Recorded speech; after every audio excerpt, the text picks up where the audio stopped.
যোৱা নলাত কণমানি শিশু বিচাৰ গোচাৰ কৰি থাকোঁতেই ইলেক্ট্ৰিক পলত লাগিল শিশুটি পটকৈ হঠাৎ দেখিলোঁ যে এটা বাচ্চাৰ মানে হাত দুখন মানে এনে কৰি থকা দেখাৰ পিছত তাত মই ক'লোঁ যে মই চিঞৰলে বাচ্চাটো কাৰ বাচ্চা পৰিলে মই দেখা পালোঁ জাবৰ পৰিছিল বুলি দৌৰ মাৰি আহিলোঁ বাচ্চা ভৰি দুখন দেখা পালোঁ লগে লগে বাচ্চাটো মই উঠাই ল'লোঁ কান্ধত তাৰপিছত গাড়ী এম্বুলেঞ্চ এখন দেখা পালোঁ সেই এম্বুলেঞ্চত উঠাই আইচিউত আমি ভৰাই দিলোঁ লগে লগেই সংকটজনক অৱস্থাত থকা 2.5 বছৰীয়া প্ৰিয়ংকাক ভৰ্তি কৰোৱা হ'ল GMCHৰ ICU বাচ্চা এটা লৈ আহে কেইজনমান মানুহে আৰু ড্ৰাউনিং কেছ আছিলে আৰু ইমিডিয়েটলি আমাৰ পেডিয়াট্ৰিক আইচিউত তেওঁক ভৰ্তি কৰা হয় চিকিৎসা চলি আছে বৰ্তমান ষ্টেবল এজাক বৰষুণৰ পিছতেই মহানগৰীৰ উন্মুক্ত নলাত পৰি শিশু উটি যোৱা ঘটনাই এতিয়া শংকিত কৰিছে প্ৰতিটো শিশুৰ অভিভাৱকক কাৰ ভুলৰ বাবে সংঘটিত হ'ল এই শোকাবহ ঘটনা উন্মুক্ত হৈ আছে বিৰুপাৰীৰ এই বৃহৎ নলাটো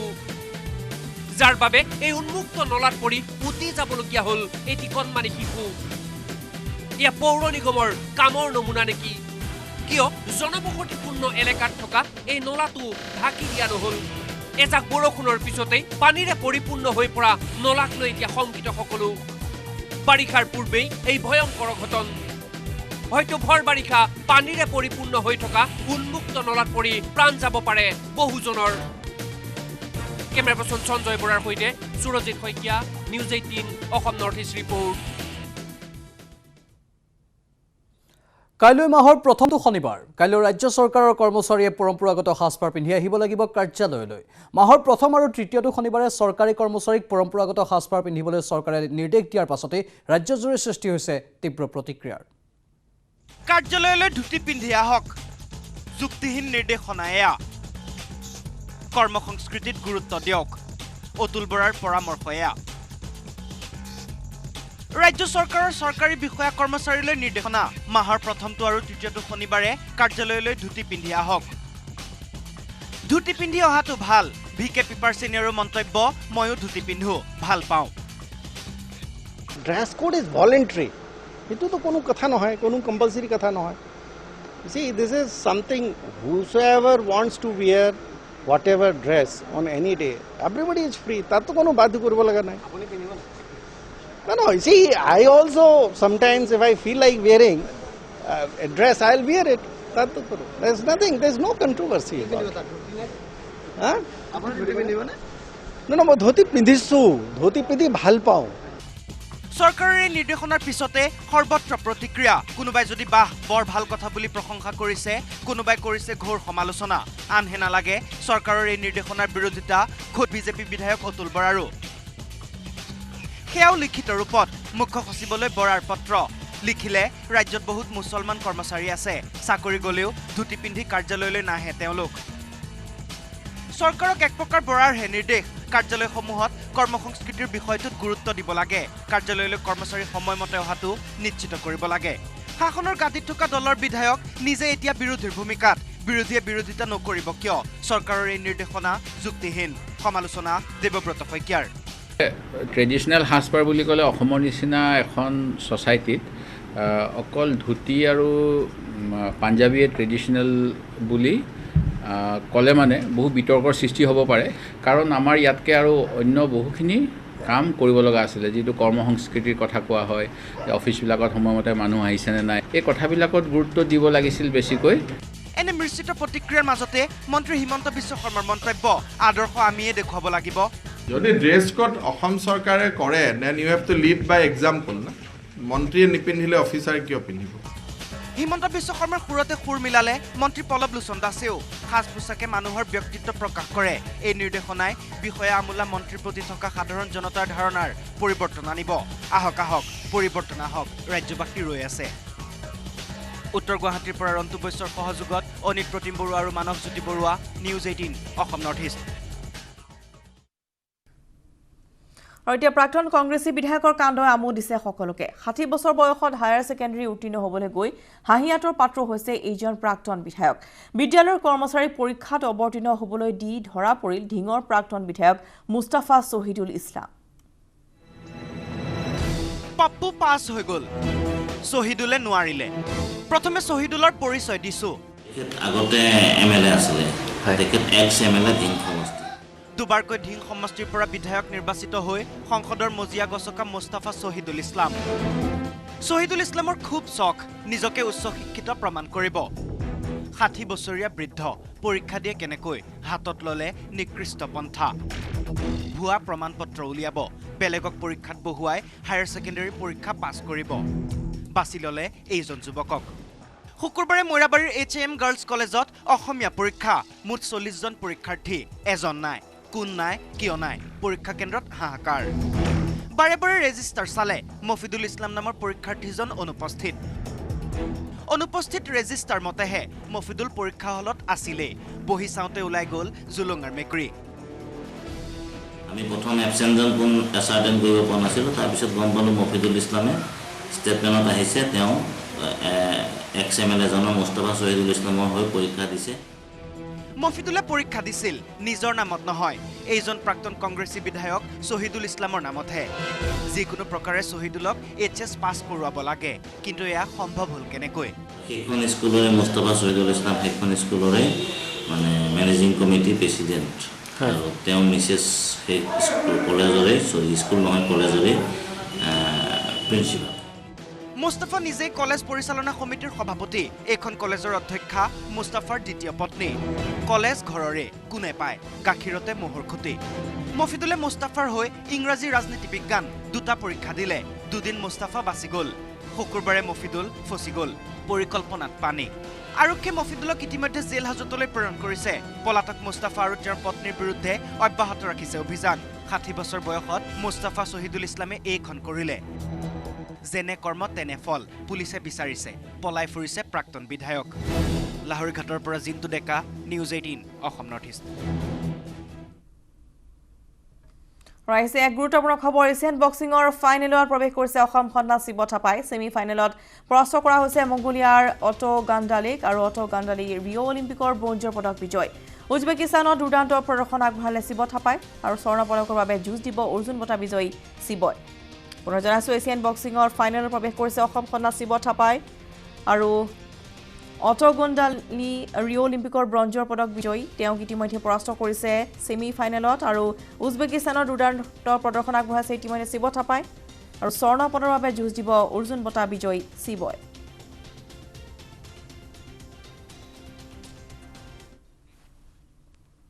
ৰাজ্যবাসীক সুলভ মূল্যত বাল্ব, টিউব লাইট, ফেন আদি যোগান ধৰিব ৰাজ্য চৰকাৰে।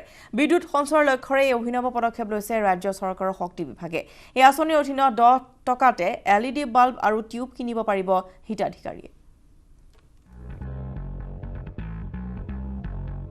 ৰাজ্যলৈ শক্তি বিভাগৰ অফাৰ, LED বাল্ব কিনক, বিদ্যুৎ ৰাহি কৰক। হয়, সুলভ মূল্যত বাল্ব, টিউবলাইট আৰু ফেন যোগানৰ দুখনকৈ আঁচনি শুকুৰবাৰৰ পৰা প্ৰৱৰ্তন কৰিছে ৰাজ্য চৰকাৰে। ভাৰত চৰকাৰৰ শক্তি দপ্তৰৰ সৈতে হোৱা APDCLৰ এক চুক্তি মৰ্মে ৰাজ্য শক্তি বিভাগে প্ৰৱৰ্তন কৰা এক আঁচনি উজালা। এই আঁচনিৰ অধীনত LED বাল্ব আৰু LED টিউবলাইট যোগান ধৰিব ৰাজ্যৰ শক্তি বিভাগে।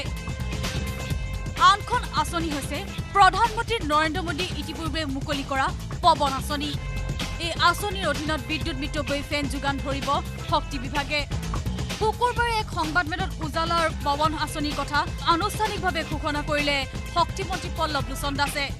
কেন্দ্ৰীয় চৰকাৰে এনাৰ্জি ইফিচিয়েঞ্চি ছাৰ্ভিচেছ লিমিটেডৰ ফালৰ পৰা তেওঁলোকে এটা আমাৰ লগত তেওঁলোকৰ MOU হৈছে। সেই MOUৰ আধাৰত LED বাল্ব, LED টিউবলাইট আৰু তেওঁলোকে ফেন আমাক তেওঁলোকে যোগান ধৰিছে। আমি 9 ৱাটৰ আমি LED বাল্ব দিব বিচাৰিছোঁ। 9 ৱাটৰ LED বাল্ব 70 টকাত, 20 ৱাটৰ LED টিউবলাইট 230 টকাত, আৰু 50 ৱাটৰ বিদ্যুৎ মিতব্যয়ী ফেন 1150 টকাত। সুলভ মূল্যৰ প্ৰতিবিধ সামগ্ৰীৰ সৰ্বাধিক 10টা ক্ৰয় কৰিব পাৰিব 21জন গ্ৰাহকে। শক্তিমন্ত্ৰীৰ দাবী, বিদ্যুৎ ৰেহাইৰ লগতে গ্ৰাহকেও সকাহ পাব এই দুখন আঁচনিৰ পৰা। 20 ৱাটৰ LED টিউবলাইট আৰু আমি 50 ৱাটৰ এনাৰ্জি ইফিচিয়েঞ্চি ফেন আমি অসমৰ ৰাইজক দিব বিচাৰিছোঁ। ইফালে বিদ্যুৎ চুৰি এতিয়াও এক প্ৰত্যাহ্বান বিদ্যুৎ বিভাগৰ বাবে। সংবাদমেলত এই মন্তব্য মন্ত্ৰী পল্লৱ লোচনৰ। আমি স্মাৰ্ট মিটাৰ, স্মাৰ্ট গ্ৰিড এইবিলাক যেতিয়া কৰিম, তেতিয়া আমাৰ সকলো তথ্য আমি এটা অফিচৰ পৰাই গোটেইখন চাই থাকিব পাৰিম ক'ত কি হৈ আছে আৰু সেইটোৰ জৰিয়তে অন্ততঃ আমি বহুত বিদ্যুৎ চুৰি কমাই আনিব পাৰিম বুলি আমি আশা কৰি আছোঁ কেমেৰা পাৰ্চন সঞ্জয় বৰাৰ সহযোগত Manasjyoti Baruah News 18 Assam north East এটাৰ পিছত আন এটা বিস্ফোৰক তথ্য পোহৰে আহিছে কলংকিত ৰাকেশ পালৰ বৃহৎ পৰিমাণৰ ধনৰ বিনিময়ত APSCৰ চাকৰি বিক্ৰী কৰা ৰাকেশ পালে নিজে লিখি দিছিল প্ৰাৰ্থীৰ উত্তৰ বহি নিউজ 18ৰ হাতত পৰিছে হি ৰাকেশ পালে উত্তৰ বহি লিখি দিয়াৰ এক্সক্লুসিভ তথ্য প্ৰাৰ্থীৰ উত্তৰ বহি নিজে লিখিছিল ৰাকেশ পালে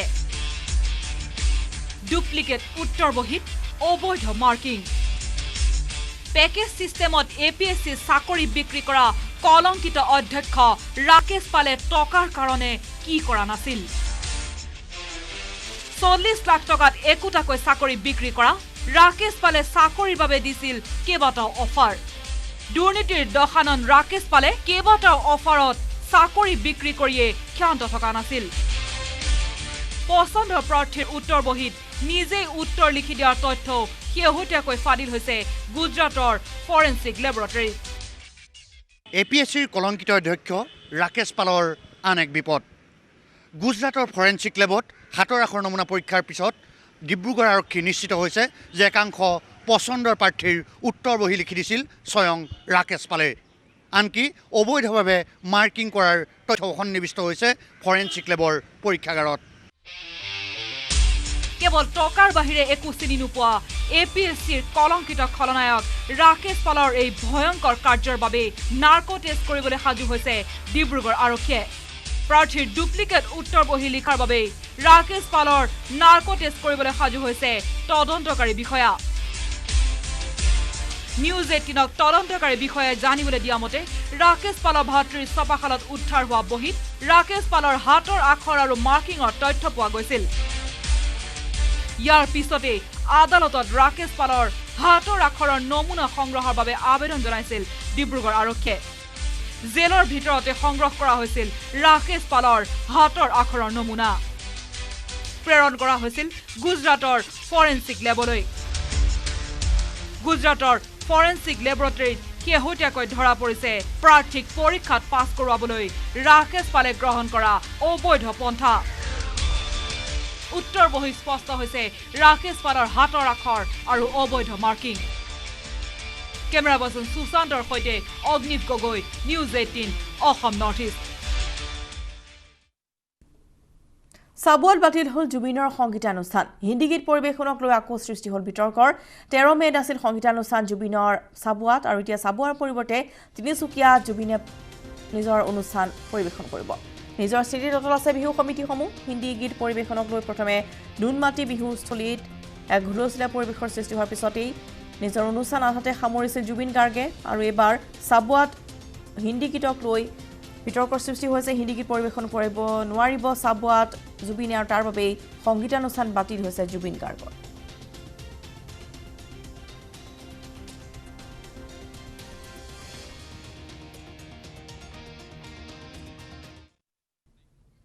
2012 চনৰ জঘন্য নিৰ্ভয়া কাণ্ডৰ 4 অপৰাধীৰ মৃত্যুদণ্ডৰ ৰায় বাহাল ৰাখিলে সৰ্বোচ্চ ন্যায়ালয়ে প্ৰতিজন ভাৰতীয়ৰ সত্তাক জোকাৰি যোৱা এই জঘন্য বলৎকাৰ আৰু হত্যাকাণ্ডৰ এয়াই হৈছে সৰ্বোচ্চ শাস্তি আজি দিয়া উচ্চতম ন্যায়ালয়ৰ এই ৰায়দানক আদৰণি জনাইছে সমগ্ৰ দেশবাসীয়ে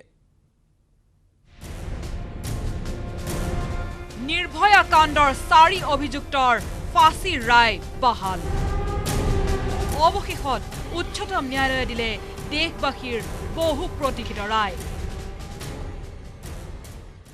और जिस एग्रावेटिंग और ब्रुटैलिटी से ये क्राइम हुआ है इसका ये रेयरेस्ट ऑफ रेयर केसेस में आता है ऑनरेबल सुप्रीम कोर्ट की जो पहले की जजमेंट है जिसमें क्लियर लिखा है कि collective conscious of the society अगर शॉक करती है तो रेयरेस्ट ऑफ रेयर इवेंट में आता है तो उसमें लेते हुए ऑनरेबल सुप्रीम कोर्ट ने जो हाई कोर्ट की जजमेंट थी डेथ पेनल्टी की उसको अपहोल्ड किया और इनकी अपीलों को डिसमिस 16 ডিসেম্বৰ 2012 চন সুদীৰ্ঘ 4.5 বছৰে সেই অভিশপ্ত দিনটোক পাহৰা নাই দেশবাসীয়ে থেটুৱে ধৰা জাৰৰ নিশা 23 বছৰীয়া এগৰাকী পেৰামেডিকেলৰ ছাত্ৰীৰ সৈতে ৰাজধানীত সংঘটিত হৈছিল সভ্য সমাজে পাহৰিব নোৱাৰা বৰ্বৰতম কাণ্ড অতি নৃশংসতাৰে দলবদ্ধ বলাৎকাৰ কৰি চলন্ত বাছৰ পৰা দলিয়াই দিয়া হৈছিল নিৰ্ভয়া আৰু তেওঁৰ বন্ধু 2 সপ্তাহ জীৱন মৃত্যুৰে যুঁজি ছিংগাপুৰত 29 ডিচেম্বৰত শেষ নিশ্বাস এৰিছিল নিৰ্ভয়াই। সেই নিৰ্ভয়া কাণ্ডৰ 4 জঘন্য অপৰাধীৰ ফাঁচীৰ ৰায় বাহাল ৰখাৰ হুকুম দিলে দেশৰ সৰ্বোচ্চ ন্যায়ালয়ে। ফাঁচীৰ ৰায় মুকেশ, পৱন, বিনয় শৰ্মা আৰু অক্ষয় কুমাৰ সিঙক। ন্যায়াধীশ দীপক মিশ্ৰাৰ অধ্যক্ষতা 3জনীয়া বিচাৰপীঠে এই অপৰাধক আখ্যা দিলে বিৰলতকৈও বিৰলতম অপৰাধ। এই ৰায়ত কোৱা হয়, এই অপৰাধীয়ে দেশবাসীক হতভম্ব কৰি চুনামিৰ সৃষ্টি কৰিছিল। নিৰ্ভয়া কাণ্ডৰ 6 অভিযুক্তৰ ভিতৰত ইতিমধ্যে এজন অভিযুক্ত ৰাম সিঙে কাৰাবন্দী অৱস্থাতে আত্মহত্যা কৰাৰ বিপৰীতে নাবালক অপৰাধীজনে জুভেনাইল এক্টৰ অধীনত শাস্তি ভোগী মুকলি আকাশৰ তললৈ আহিছে। 13 মাৰ্চ 2014 চনত উচ্চতম ন্যায়ালয়ত আবেদন কৰিছিল 4 অভিযুক্তই। 3 বছৰৰ মূৰত উচ্চ ন্যায়ালয়ে দিয়া মৃত্যুদণ্ডৰ ৰায় বাহাল ৰাখিলে উচ্চতম ন্যায়ালয়ে। আৰু উচ্চতম ন্যায়ালয়ে এই ৰায়ক দেশবাসীৰ আদৰণি। देखिए, सजाए मौत से कम जो है किसी की भी उम्मीद नहीं हो सकती और मुझे लगता है कि rarest of the rare case में इसको लेना चाहिए। हमें पूर्ण विश्वास है कि उसके साथ न्याय होगा, उसके माता पिता के साथ न्याय होगा और अब सर्वोच्च न्यायालय निश्चित रूप से इस मामले में सख्त रवैया अपनाएगा। सुप्रीम कोर्ट के द्वारा जो फैसला होगा वो न्याय मिलेगा और एक लैंडमार्क जजमेंट होगा। न्याय लाभ কৰাৰ মুহূৰ্তত আৱেগিক হৈ পৰিল দুৰ্ভগীয়া দামিনীৰ পৰিয়াল। जिस दिन का हमें इंतजार था आज वो दिन आ गया है। मैं सबसे यही कहना चाहती हूँ कि जहाँ कहीं भी आप हैं, आप हमें सपोर्ट कीजिए।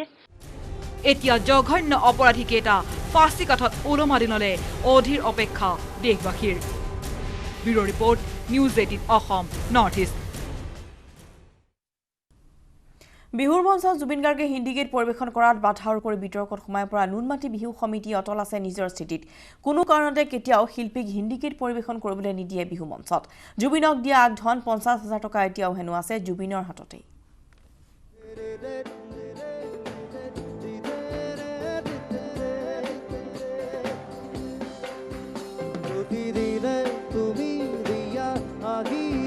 নুনমাটি বিহু সমিতিৰ আন এক বিতৰ্ক।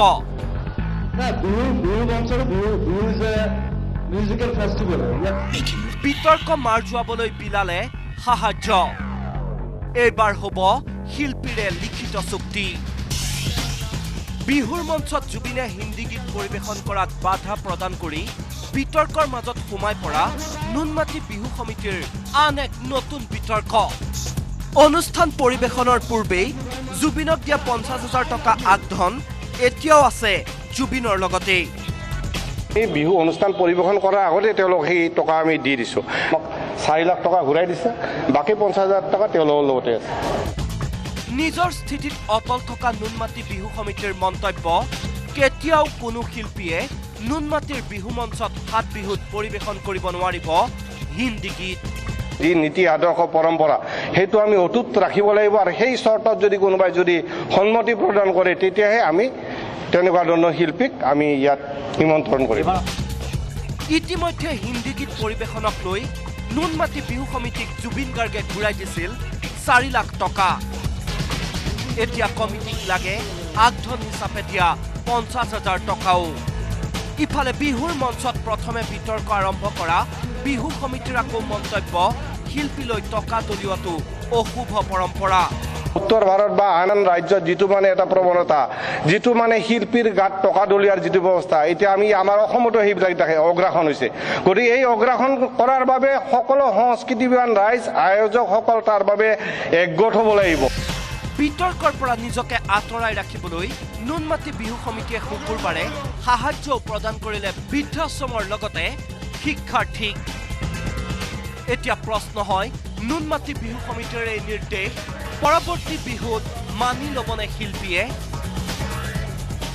নুনমাটিৰ পৰা Ajay Barman, news 18 Assam north East. ৰাজ্যত পুনৰ টাৰ্গেট হৈ পৰিছে হিন্দী ভাষীসকল। কাকপথাৰত হিন্দী ভাষীক টাৰ্গেট কৰি সন্দেহযুক্ত আলফা স্বাধীনে কৰিছে গ্ৰেনেড নিক্ষেপ। তিনিচুকীয়াৰ পৰা বহু যুৱক আলফা স্বাধীনত যোগদান কৰা বুলি বাতৰি ওলোৱাৰ সময়ছোৱাতেই কাকপথাৰত সংঘটিত এই বিস্ফোৰণে এতিয়া শংকিত কৰি তুলিছে ৰাইজক। কাকপথাৰত দুৰ্বৃত্তৰ গ্ৰেনেড আক্ৰমণ, লক্ষ্য হিন্দী ভাষী। গ্ৰেনেড বিস্ফোৰণত আহত পিতৃ কন্যা অঞ্চলজুৰি আতংক সেনা আৰক্ষীৰ মাৰাথন অভিযান বৃহস্পতিবাৰে সন্ধিয়া সংঘটিত হ'ল এক চাঞ্চল্যকৰ ঘটনা দুৰ্বৃত্তই কাকপথাৰৰ মিলনপুৰৰ এটা পৰিয়াললৈ নিক্ষেপ কৰে গ্ৰেনেড লগে লগে ভয়ংকৰ শব্দৰে বিস্ফোৰিত হ'ল গ্ৰেনেডটো বিস্ফোৰণত আহত হ'ল ঘৰৰ গৰাকী যোগিন্দৰ সিং আৰু তেওঁৰ কন্যা जैसा नहीं जाना है, पखना के जैसा लगा आवाज आया और जो एक बार फूट गया। क्या क्या फूटा है? टीवी भी है, शीशा सा थोड़ा लगा है, आदमी का दो आदमी का लगा है चोट। কিন্তু কোনে হিন্দী ভাষিক লক্ষ্য কৰি চলালে আক্ৰমণ কিন্তু গ্ৰেনেডবিলাক অবজেক্টে থ্ৰ' কৰিছে হয় 7টাৰ পৰা 7:20 এনেকুৱা ভিতৰতে থ্ৰ' কৰিছে আৰু এতিয়ালৈকেতো আমি তেনেকুৱা প্ৰিমেচিউৰ ষ্টেজতে আছোঁ ইনভেষ্টিগেশ্যনটো আমি এতিয়া ক'ব পৰা অৱস্থাত নাই এক্সট্ৰিমিষ্টটো হ'ব পাৰে বা মিছক্ৰিয়েণ্টটো হ'ব পাৰে তেওঁ কোনো ধৰণৰ থ্ৰেট পোৱা নাছিলে আগতে অলপ এতিয়া অলপ ক'বলৈ অলপ দিগদাৰ হৈছে যে তেওঁ ঘটনাটো কোনে কৰিলে বুলি পেলাই কিছুদিন পূৰ্বে নিউজ 18 পোহৰলৈ আনিছিল তিনিচুকীয়া জিলাৰ প্ৰায় 40 জনীয়া এটা যুৱক যুৱতীৰ দলে আলফা স্বাধীনত নতুনকৈ যোগদান কৰাৰ তথ্য সেই দলৰ সদস্যই সংঘটিত কৰিলে নেকি এই আক্ৰমণ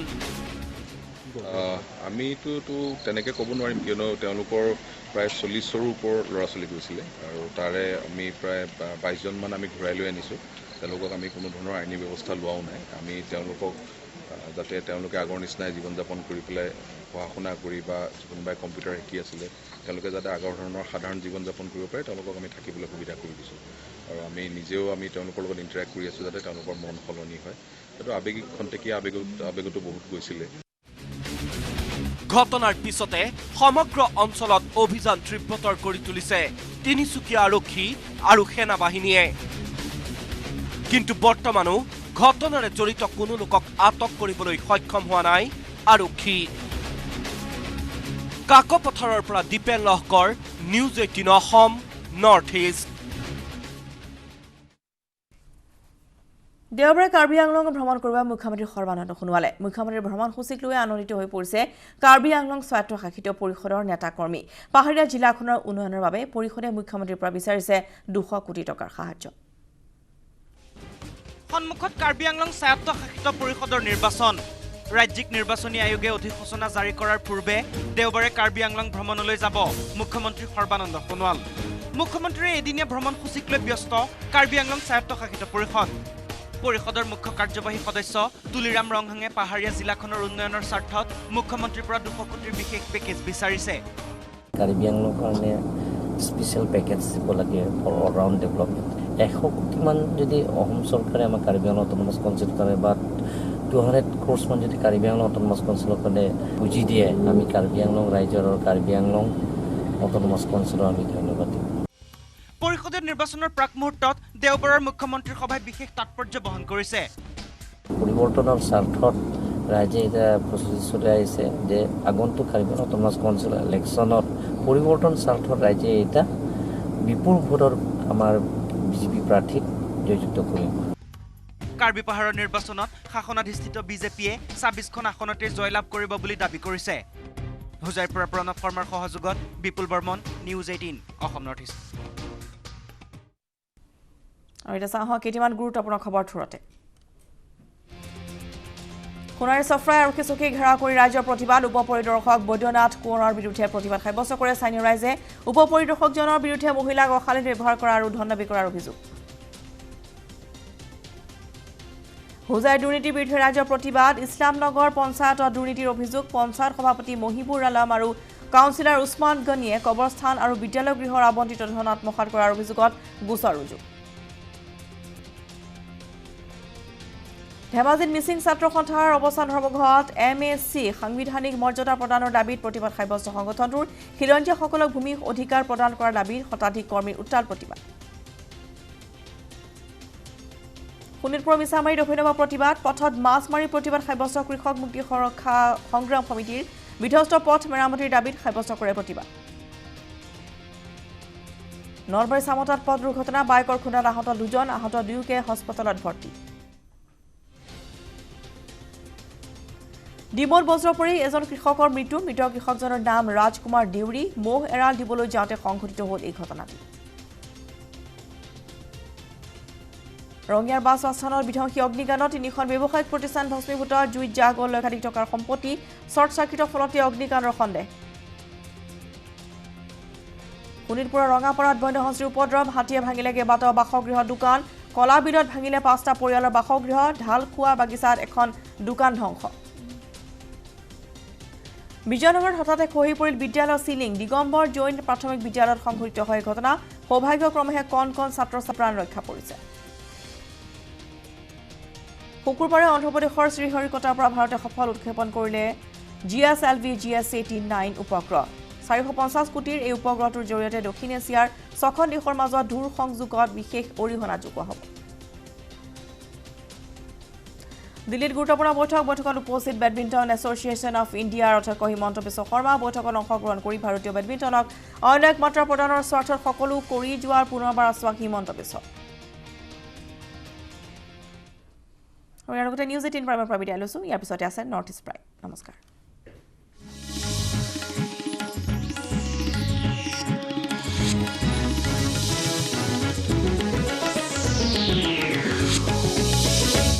হেডলাইন আগবঢ়াইছে ৰূপমন্ত্ৰ ফেচ ক্ৰীম ই কোনো কসমেটিক নহয় Ayurvedic ঔষধিযুক্তহে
Supreme Court upholds death penalty for 4 convicts for 2012 gang rape and murder of Nirbhaya. 23-year-old girl was raped and brutalized with iron rod on a moving bus in Delhi. 2.5-year-old girl rescued from overfilled drain at Birubari in Guwahati. Child admitted at GMC. It's stated to be stable. Authorities clueless of road conditions in Birubari area. Body of 18-year-old disabled girl from Assam recovered in Arunachal Pradesh went missing Thursday night. Naharlagun police suspect rape and murder. Assam police rescued 75 dogs meant for Nagaland dog markets. People for Animals shelters rescued dogs. 22 dogs die out of starvation and torture. 6 dies lightning strikes various parts of Assam. Heavy storm and incessant rainfall throws life out of gear. 20 kgs gold worth ₹6 crore seized from Tripura Sundari Express in Guwahati. GRP arrest 4 Mizos allegedly involved in gold bar smuggling racket. Thousands join movement to promote Khasi linguistic identity in Shillong. Demand for inclusion of Khasi language in 8th schedule of constitution. Also demand inclusion of Garo and Jaintia languages.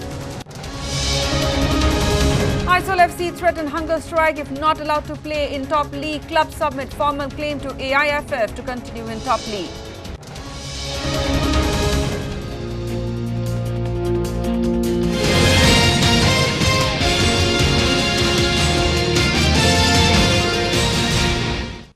You're watching Northeast Prime, and the Nirbhaya case judgment remains out of focus. The Supreme Court on Friday upheld the death penalty for the 4 convicts of the 2012 gang rape and murder of Nirbhaya. The Nirbhaya rape cum murder case is rarest of the rare case, and the court is compelled to give extreme punishment to ensure justice. The apex court said while delivering the order. As soon as it read out its order, the packed court began to applaud. The top court was hearing an appeal filed by the 4 convicts, Akshay, Pawan, Vinay Sharma and Mukesh, who challenged the Delhi High Court's March 2014 confirmation of the death sentence handed to them by a trial court in 2013. On December 16, 2012, Nirbhaya, the 23-year-old paramedic, was raped and brutalized with an iron rod on a moving bus in Delhi. Nirbhaya lost her battle for life in a Singapore hospital on the December 29, 2012. Analysis किया है events का, और जिस हिसाब से medical evidence को लेते हुए, even DNA test को लेते हुए और डाइंग रेग्रेशन को लेते हुए, फिजिकल इंजरीज जो उस पर हुई उसको लेते हुए इस कंक्लूजन में पहुंचे कि it shows the perversity of the mind, depravity of the mind, और जिस एग्रावेटिंग और ब्रुटैलिटी से ये क्राइम हुआ है इसका ये रेयरेस्ट ऑफ रेयर केसेस में आता है. ऑनरेबल सुप्रीम कोर्ट की जो पहले की जजमेंट है जिसमें क्लियर लिखा है कि collective conscious of the society अगर शॉक करती है तो रेयरेस्ट ऑफ रेयर इवेंट में आता है. तो उसमें लेते हुए ऑनरेबल सुप्रीम कोर्ट ने हाई कोर्ट की जजमेंट थी डेथ पेनल्टी की उसको अपहोल्ड किया और इनकी अपीलों को dismiss. In this 5 years is not a long time by legal standards in India. Some cases, I know one murder case which has just been decided after 34 years. I'm happy that the verdict has been upheld, and I wish it had come sooner, but now that it's come, I'm happy. The 2.5-year-old girl rescued from an overfilled drain and admitted at the GMCH is stated to be stable now. The incident took place at Birubari when the little child went out of her house at Nijorapar and slipped into the nearby drain that was overflowing after incessant downpour this morning. The landlord saw the girl floating in the drain, and then immediately he informed the parents and also other neighbors. However, a passerby was quick enough to pull the girl out after she was swept away for nearly 250 meters and entrapped on an electric pole in Rupnagar area. She was immediately rushed to the GMCH in a critical state.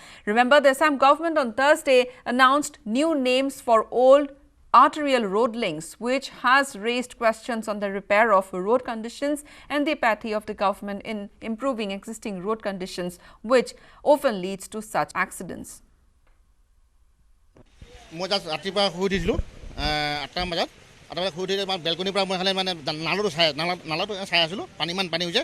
চাই থাকোঁতে পটকৈ হঠাৎ দেখিলোঁ যে এটা বাচ্চাৰ মানে হাত দুখন মানে এনে কৰি থকা দেখাৰ পিছত তাত মই ক'লোঁ যে মই চিঞৰলে বাচ্চাটো কাৰ বাচ্চা পৰিলে। তাহত মই বিল্ডিঙৰ পৰা নামি আহি পুৰা বিচাৰিলোঁ, গৈ নাপালোঁ। তাত আমি তলত ক'লোঁ যে আমাৰ তলত বাচ্চাটো আছেনে নাই। তাক মাক বাপেকে চব বিচাৰিলে, সেয়া বিচাৰি তাত নাই পোৱা। তাৰপাছত আমি সেই ছোৱালীটো পৰিলে নেকি বাচ্চাটো। তাত আমি আহি পেলাই মোটামুটি আৰু ঘৰত উভতি যাই থাকোঁতে তাৰমানে এজন ল'ৰাই ক'লে বাচ্চাটো পাইছে, মানে মোটামুটি 150 মিটাৰমান হ'ব, 150 মিটাৰ ভিতৰত মানে কাৰোবাৰ তলতলৈ গৈছে। আমাৰ মানে পাহাৰৰ পানী নামি আহিলে মানে ৰাস্তাৰ ওপৰত দি যায়গৈ। A body of an 18-year-old deaf and dumb girl was found lying under suspicious circumstances at Nahar Lagoon on Friday morning. The deceased was later identified as a native of Assam who was residing in Nahar Lagoon along with her parents. Police sources informed that the girl had gone missing around 10:30 p.m. last night, and her family members had accordingly lodged a complaint against the same at Nahar Lagoon police station later in the wee hours. Though the body has been sent for post-mortem, Nahar Lagoon police, however, suspect foul play and also a possible case of rape and murder cannot be denied according to the police. था वो निकली थी वो 10:30 ऐसे में वापस नहीं आए, तो अकॉर्डिंगली हम लोग का पार्टी भी ढूंढा है, नहीं मिला। हमने PCR वगैरह भी पूरा अलर्ट कर दिया था, हमारा आयो ने भी ड्यूटी अफसर ने भी अलर्ट कर दिया, नहीं मिला। तो नहीं मिला तो आज सुबह उसका फादर ने इंटीमेट किया कि ये डेड बॉडी मिल गया। वही जो ये डॉक्टर माई का जो कंस्ट्रक्शन बिल्डिंग, अच्छा, तो वहाँ पे मिला। लोगों ने अभी ये तो मोरे हॉस्पिटल भेज दिया, रख दिया मैंने पोस्टमार्टम के लिए, और पोस्टमार्टम में पता चल जाएगा कोई पावर प्ले है क्या क्या नहीं है ना। अच्छा, तो अभी देखने में तो एक्सटर्नल इंजरी वगैरह बिल्कुल कुछ भी नहीं है। अच्छा, एक्सटर्नल इंजरी और बिल्कुल कुछ भी नहीं है। अच्छा। और ऊपर से गिरने का कोई सवाल नहीं, क्योंकि गिरने से तो मैंने फ्रैक्चर वगैरह एक्सटर्नल इंजरी तो दिखाई देता, वैसे कुछ भी नहीं है। और सेक्सुअल असल्ट का भी अभी तो पता नहीं चल रहा है, क्योंकि पोस्टमार्टम में पता चलेगा, पोस्टमार्टम बाद ही पता चला। Well, 12 gold bars weighing around 20 kg seized from the Delhi-bound Tripura Sundari Express at Guwahati railway station on Friday. Railway police seized the gold worth around 6 crore rupees during a routine check in the train. 4 smugglers, including 2 women, all hailing from Mizoram, have been apprehended in this connection. The huge amount of gold was reportedly brought from near the Myanmar border. All the 4 persons had boarded the train at Badarpur station of Kachar. Police is currently interrogating them for more information on the gold smuggling racket running through various places of Assam and other northeastern states. As within just the past 4 months, around 50 kilograms of gold has been seized from the Guwahati railway station itself. जो खतर बोलते हैं ना, वो Burma का border मुझसे बोला, और बोला है दिल्ली लेना है, बोला है। पता नहीं है, हम लोग का कुछ आइडिया नहीं है, हम लोग तो सिर्फ उन लोग भेज रहे हैं ना। আজি ৰাতিপুৱা 7:30 বজাত আমাৰ যোনটো চেকিং পাৰ্টি ত্ৰিপুৰা সুন্দৰী এক্সপ্ৰেছ চেকিং যেতিয়া কৰি আছিল, তেতিয়া লাগেজত ছাছপিচিয়াছ কিবা বস্তু গম পালে। গম পোৱাৰ পিছত আমাৰ ইয়াতে আনিলে, আনাৰ পিছত আমি গম পালোঁ আমাৰ 12 পিছ সোণৰ বিস্কুট, আৰু ইয়াতে অলপ ওজন কৰি চালোঁ, তেতিয়া আমি এপ্ৰক্সিমেটলি 20 কেজি মান পালোঁ। আৰু 4জন মানুহ, 2জন মতা মানুহ, 2জন মাইকী। জেকব লালৰিমুৱা, হিমৱাংগী, Miss P.C. Chwanki and Mrs. Lalthang Singh. More than 6 crore. A truckload of dogs on its way to Nagaland's infamous dog market was apprehended by Samaguri police on Thursday. The truck bearing registration number AS05C3475 was apprehended on its way to Nagaland in Samaguri. 4 persons, including the driver of the vehicle, has been arrested. Later, during interrogation, the arrested persons confessed that more than 75 dogs captured from various parts of Assam were being taken to Nagaland to be sold in the dog markets of Kohima and Dimapur. This is not the first instance that such a racket has been busted by the state police. However, this mass dog rescue only proves that illegal dog smuggling is on the rise in Assam, and NGOs and authorities are doing little to prevent the dirty business. Actually, it domestic animals পৰে, মানুহ ঘৰুৱা জন্তু। The Prevention of Cruelty to Animals Act 1960 মতে এইটো মানে cruelty হয়, এইটো punishable offence. কিন্তু আমাৰ মানে একচুৱেলি এতিয়া মই আগতেও ৰেস্কিউ কৰিছোঁ, কিন্তু একচুৱেলি এইবিলাক চোৰাংভাৱে কৰে নহয়, সেইকাৰণে পুলিচৰ কিছুমান কথাত গম নাপায়। যেতিয়া গম পাই ধৰে। আৰু আজিকালি আৰু এটা তাহাঁতি পলিচি লৈছে, মুখবোৰ চিলাই দিয়ে, ভুকে যে মুখবোৰ চিলাই দিয়ে। এইখিনি দেখিছোঁ মই, বান্ধি থৈছে। বান্ধি থ'লে নানি খাব কেনেকৈ? আৰু এই বস্তুটো বন্ধ হ'ব লাগে, এই চোৰাং ব্যৱসায়টো একেবাৰে ষ্টপ হৈ যাব লাগে। আৰু চৰকাৰে বহুত কাম কৰিব পাৰে, চৰকাৰটো পাৱাৰফুল। আমিনো কি আছে, আমাৰতো ইমান পাৱাৰ নাই, আমিতো যাওঁ, আগবাঢ়ি যাওঁ, আমি কাম কৰোঁ। কিন্তু যদি আমি গভৰ্ণমেণ্টৰ হেল্প পাওঁ, তে আমি একদম পাৰিম এইটো বন্ধ কৰিব। নক'বা,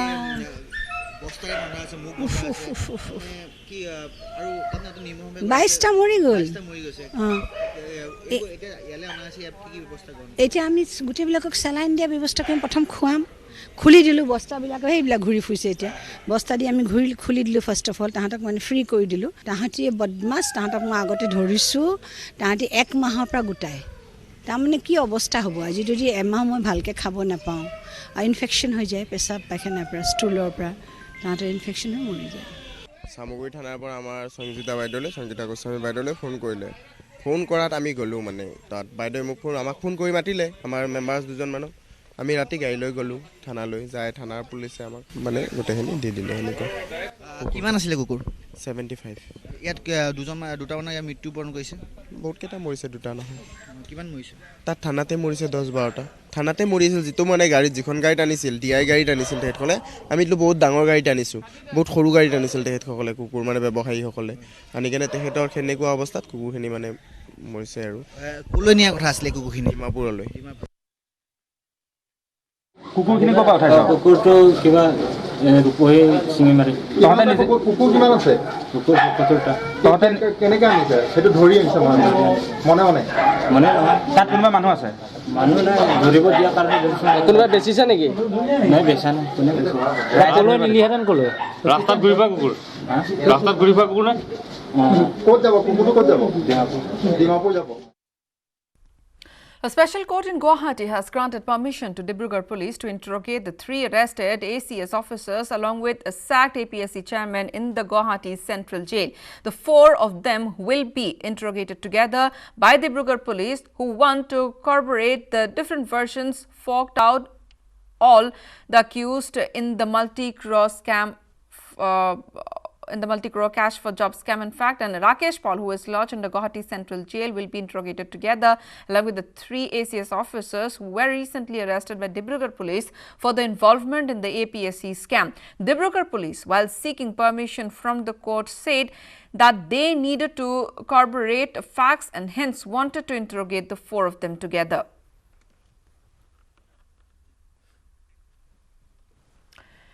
To the next news now, Tripura BJP is all set to welcome BJP National President Amit Shah in the state. The National BJP President is scheduled to reach Tripura tomorrow on a 2-day visit to formalize and brainstorm the BJP's poll campaign ahead of the assembly elections in 2018. The entire city of Agartala has been decorated with posters of Prime Minister Narendra Modi and Amit Shah as the BJP seeks to extract maximum mileage out of Shah's visit to the state. Amit Shah is expected to arrive in Tripura at around 10:30 in the morning, after which the BJP National President will participate in a series of meetings to strategize the party's poll strategy ahead of assembly elections next year. Well, Amit Shah will also address the media on the very same day, that's tomorrow, and on May 7, Shah will address a massive election rally at Kumar Ghat, which, according to political observers, will see the BJP officially start its campaign in the left-dominated state. तो बहुत है, हमारी national president आ रहे हैं, हम बहुत उत्साहित हैं और खास करके त्रिपुरा युवा मोर्चा हमें बहुत दायित्व दिया गया है, पूरा फ्लैग से लेके सब पूरा शहर सजाने तक हम सब कुछ कर रहे हैं और हमें ये बहुत आशा है कि उनके आने से हमारे राजनीति में एक बहुत बड़ा परिवर्तन आने वाला है और 2018 के चुनाव में ये परिवर्तन बीजेपी के सैलाब लेके आएगा और इसके लिए हम जो है अभी हम काम कर रहे हैं और उनके स्वागत के लिए हमने 200 बाइक का एक बाइक रैली का अरेंज किया है। हम कुमार घाट जाएंगे, वहाँ पे युवा मोर्चा कार्यकर्ता रहेंगे, बीजेपी के कार्यकर्ता रहेंगे और हम बहुत उत्साहित हैं। While Tripura Trinamool Congress leader Biplab Ghosh on Friday joined the Bharatiya Janata Party in a meeting at Chandrapur in presence of BJP State President Biplab Kumar Deb. Senior BJP leaders of the state, Jawahar Shaha, Rampara Jamatia, BJP Gumati District Committee President Padma Mohan Jamatia were also present during this joining ceremony. Ghosh, who had contested last assembly elections on a Congress ticket, joined the TMC 6 months earlier as he believes that the BJP is the only party which can defeat the ruling left in Tripura. The joining ceremony also saw almost 3,000 people from all the sections of the society join the Saffron Party. Well, Manipur Chief Minister N. Biren Singh on Friday promised that the government will provide employment, housing and treated tap drinking water to each and every household in the state within the 5 years starting from 2017-2018. N. Biren Singh was speaking to News18 Assam Northeast on the sidelines of launching ceremony of Pradhan Mantri Bharatiya Jan Aushadhi Pariyojana at the JNIMS hospital in Imphal. The mission aims to provide 100% employment, housing and treated tap water in selected cluster of villages covering all the blocks of Manipur. The mission is proposed in fact to be implemented in the 5 phases, with the total tentative targets of covering around 7.5 lakh households for providing gainful employment, 86,000 households for housing and 4.64 lakh households for treated drinking water.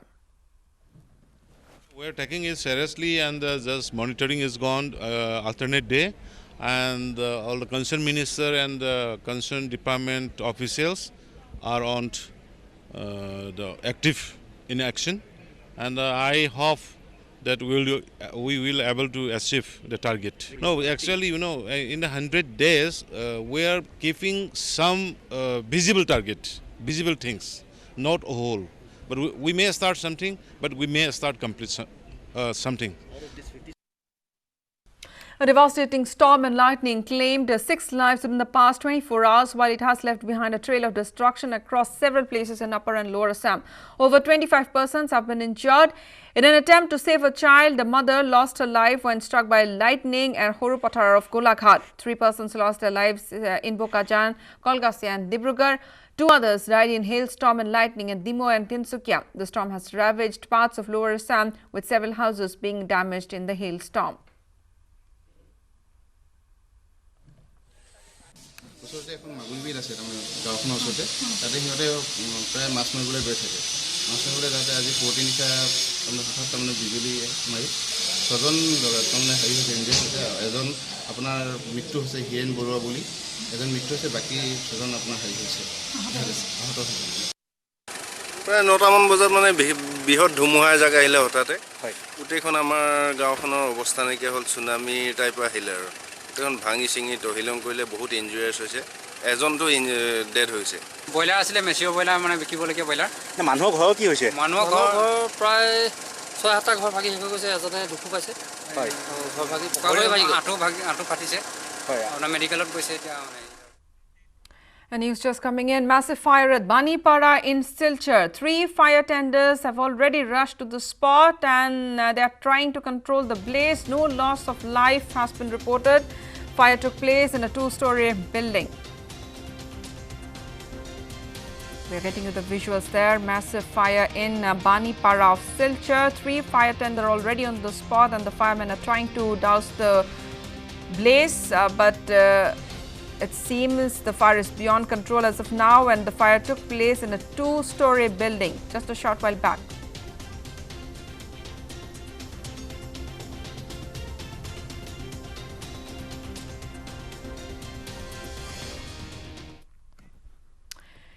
In more national news, to keep an effective vigil against intruders and terrorists crossing over to the northeastern region, BSF will soon be installing intruder detection alarm system in the international border along Bangladesh.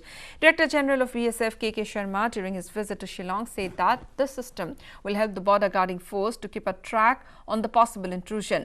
The system will be installed in all the vulnerable and sensitive areas of the international border. The BSF is in the process of covering all those areas with technological solutions which are not fenced along the international border.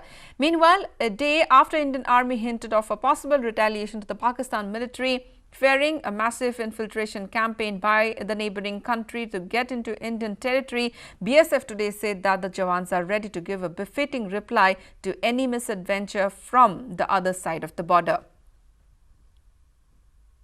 Which are not yet fenced, but I must assure you that we are in the process of covering those gaps with technological solutions, and very soon we will be installing a number of intruder detection alarm systems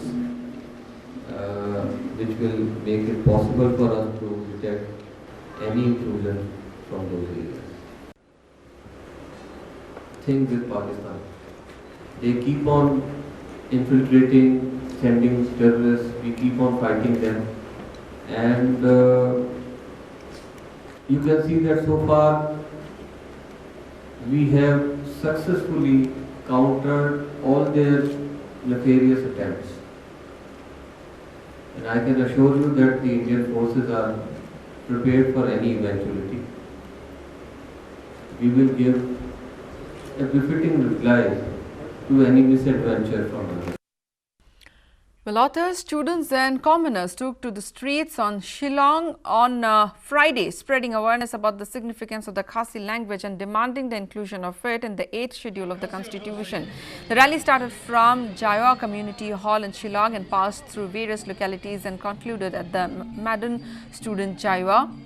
There has been many efforts on a part of the literary organization, demanding recognition of the Khasi language in the 8th schedule of the Constitution, but it has not been materialized so far. Since 1971, the Khasi community has been struggling to accord constitutional recognition of the Khasi language. Similar demands and concerns are also being raised for the inclusion of the other two languages of the state, Garo and Jaintia. So, Meghalaya state was carved out, after a long struggle of the state movement that the main issue is on the language. But there has many effort on the part of the literary organization, on the part of many people in the, in the fray to demand for the recognition of the Khasi language in the 8th schedule to the Constitution of India. But it has not materialized till now. So this is one reason that the Khasi Author Society has come about to create this awareness. Demanding immediate posting of a permanent governor in the state and directors at the Northeastern Regional Institute of Science and Technology and also the National Institute of Technology, the All Arunachal Pradesh Students Union took out a mass protest rally in Itanagar on Friday. The rally, which commenced from Akashdeep at Ganga Market in the city, culminated at the zero point where leaders from different student organizations addressed a large gathering there. APSU President Hawa Bagang said that the state in today's date is functioning without a head or caretaker, due to which the citizens and especially students are facing untold miseries. Meanwhile, in terms of two big universities of the state not having a permanent director till date, despite of various student bodies submitting representations for the same, Bagang stated that the APSU will not tolerate the way the central and the state governments have been compromising with the educational scenario of the state.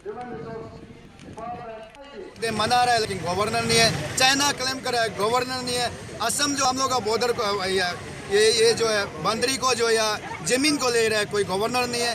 यहाँ में Nagaland claim कर रहा है, कोई governor है। अरुणाचल क्या है, ऐसे होते रहेगा क्या? Central government of India, government of Arunachal क्या केयरलेस करते रहेगा क्या?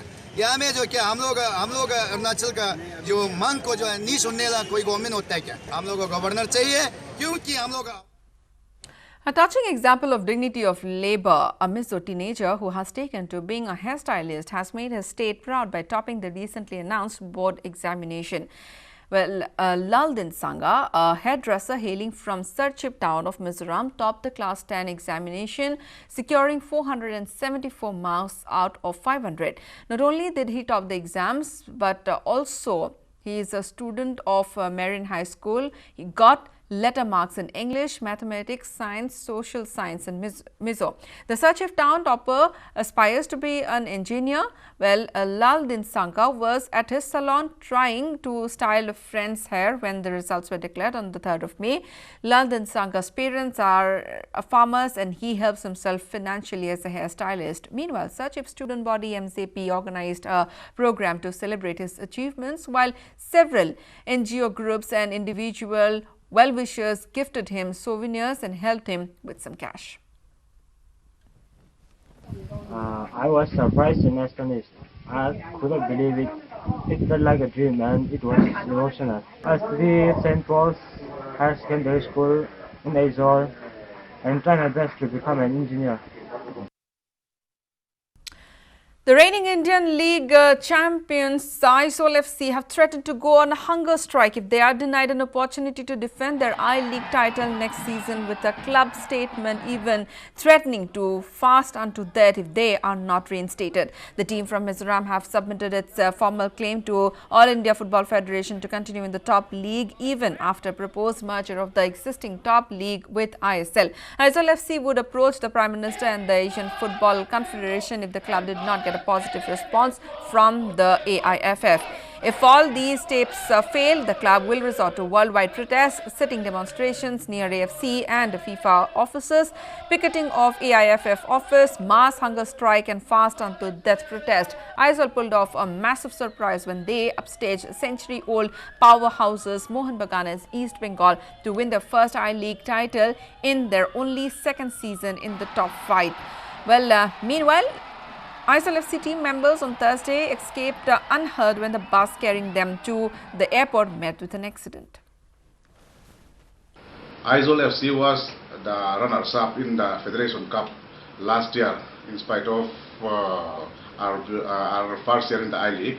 And in our second year this year, Aizawl FC has become the champions in the top league of India.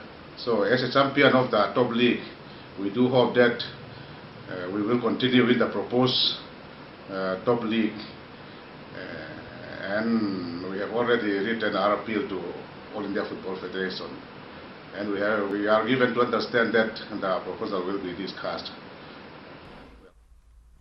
A young entrepreneur from Sikkim is earning 5 lakh rupees per day with his taxi services spread all over the northeast. He controls over 500 taxis and runs the business from a single room office which is situated in Gangtok.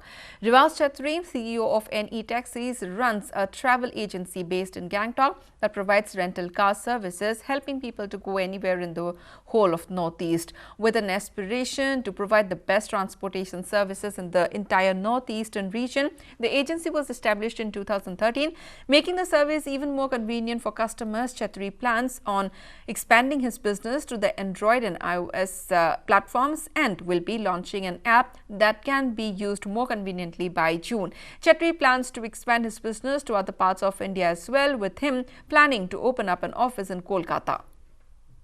NE Taxi is basically a car aggregator in Northeast. So currently we are working with more than 500 drivers all over Northeast.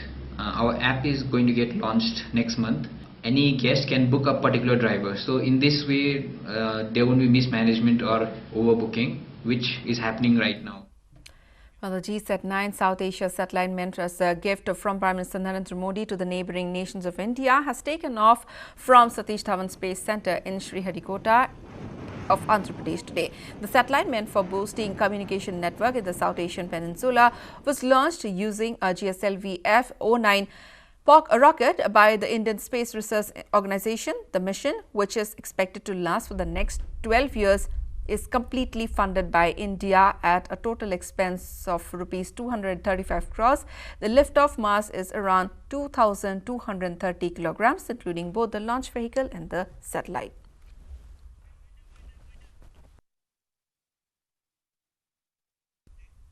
And that's all in this edition. Thanks for being with us.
মুখামুখিৰ এই বিশেষ অনুষ্ঠানলৈ স্বাগতম জনাইছোঁ আৰু আজি মোৰ সৈতে আছে মোৰ বিশেষ অতিথি অসম আৰক্ষীৰ সঞ্চালক প্ৰধান মুকেশ সাহাই ডাঙৰীয়া আপোনাক স্বাগতম জনাইছোঁ আৰু আমি সঞ্চালক প্ৰধান ডাঙৰীয়াৰ পৰা এই অসমৰ বিভিন্ন যি বাস্তৱিক যিসমূহ বিষয় আছে বিভিন্ন ইস্যুজ আছে আৰু অসম আৰক্ষীৰ বিভিন্ন কথা বতৰা আমি জানিবলৈ চেষ্টা কৰিম মই এই সমগ্ৰ বিষয়সমূহৰ ওপৰত প্ৰশ্ন সুধিম আৰু আমি তেখেতৰ পৰা এই বিষয়ত আমি তেখেতৰ উত্তৰ বা তেখেতৰ মন্তব্য জানিবলৈ চেষ্টা কৰিম মই আপোনাক স্বাগতম জনাইছোঁ আৰু মোৰ প্ৰথমতেই প্ৰশ্নটো আজি এক জটিল সময়ত আপুনি দায়িত্ব লৈছে মূলত আপোনাৰ অভিজ্ঞতা কেনে হৈছে আপুনি ডিজিপি হোৱাৰ পৰা আজিলৈকে পুলিচৰ কাম কঠিন আৰু জটিল সদায় থাকে তো আমি যেতিয়াৰ পৰা চাকৰিত সোমাইছোঁ তেতিয়াৰ পৰা কঠিন আৰু জটিল কাম আমাক দিয়া হৈছে আৰু জটিল আৰু কঠিন কামতে মানে চেলেঞ্জো থাকে সেই চেলেঞ্জ আমি ভাল পাওঁ আৰু আমি নিজৰ প্ৰয়াস কৰোঁ প্লাছ পুলিচ হ'ল এটা টিম ৱৰ্ক পুলিচ মানে মই যেতিয়া ডিজিপি এপইণ্ট হৈছিলোঁ তেতিয়াও মই কৈছিলোঁ যে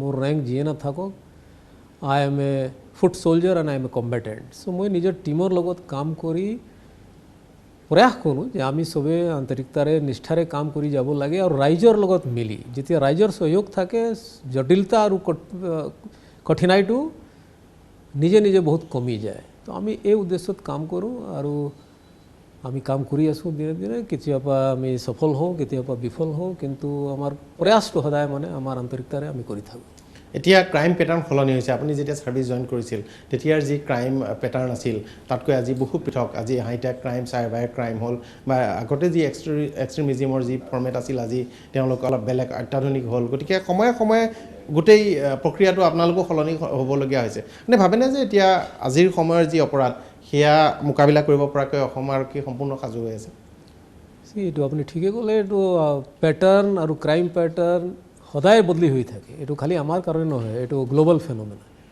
কাৰণ যি আমাৰ মানে anti social anti national element আছে তেওঁলোকে ষ্টাডি কৰি থাকে আৰু তেওঁলোকে নতুন নতুন ৰাস্তা ওলাই থাকে আৰু আমিও তাক কাউণ্টাৰ কৰিবলৈ আকৌ নিজে কেপাচিটি বিল্ডিং ইকুইপমেণ্ট সাজু হৈ থাকিব লাগে সেইকাৰণে কোৱা হয় যে police modernisation is a work in progress in perpetuity police modernisation কোনো এনেকুৱা বস্তু নহয় যে আমি সাজু হৈ গ'লোঁ এইটো কোনো প্ৰজেক্ট নহয় যে আজি ষ্টাৰ্ট হ'ল আৰু কালি শেষ হ'ল এইটো অনবৰত সতত চলি থকা প্ৰক্ৰিয়া সেইকাৰণে প্ৰত্যেক দিনা আমি